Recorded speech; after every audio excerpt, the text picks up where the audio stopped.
xibaar yu wér te wóor ca tàng ba abonnez-vous pour ngeen di mën di jot suñuy vidéo.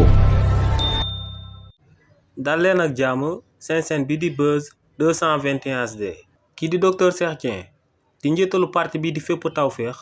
di ki nga xam ne ginnaaw ba ko président Bassirou Diomaye Faye tabbee woon directeur général bu SONES ñetti weer lañ ci tegoon mu daal di koy wàccee kookee di docteur Cheikh Dieng ak partem bii di fépp tawféex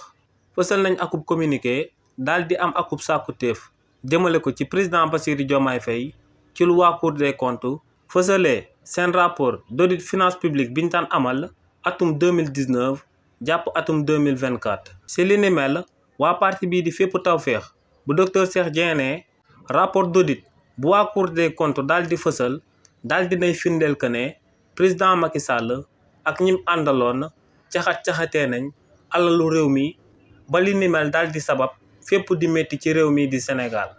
nee nag ñoom li ñuy sàkku ci président Bassirou Diomaye Diakhar Faye moom mooy que ne mu daal di fexe ba képp kuñ dënkati réew mi dootoo mënati caxat-caxatee alalu réew mi. ne si li ni mel nag pour kookee di président Bassirou Diomaye Diakhar Faye daal di koy amal faaw mu sécuriser ba noppi moderniser système comptable public bu nekk ci réewu Sénégal. ne tamit faaw mu daal di dugal ay projet de loi yu bees biir assemblée nationale ngir képp ku fi lekkati alal bi nga xam ne Sénégalais yépp ñoom ñoo ko daal di bokk kookee ñu daal di jël ay daan yu taratar daal di koy teg sa ndodd. waaye tamit waa parti bii di fépp tawféex bu docteur Cheikh Dieng yemuñ si li ni mel kese ndax daal di nañuy sàkku ci président Bassirou Diomaye Diakhar Faye mu daal di amal tamit ay poursuites judiciaires maanaam mu daal di topp ci yoon képp ku nekkoon ci régime président Macky Sall te nga jëloon alal bi nga xam ne Sénégalais yépp ñoom ñoo ko daal di bokk daal di koy def sa moomeelu bopp.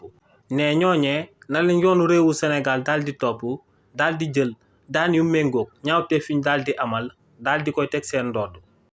xibaar yu wér te wóor ca tàng ba abonnez-vous pour ngeen di mën di jot suñuy vidéo.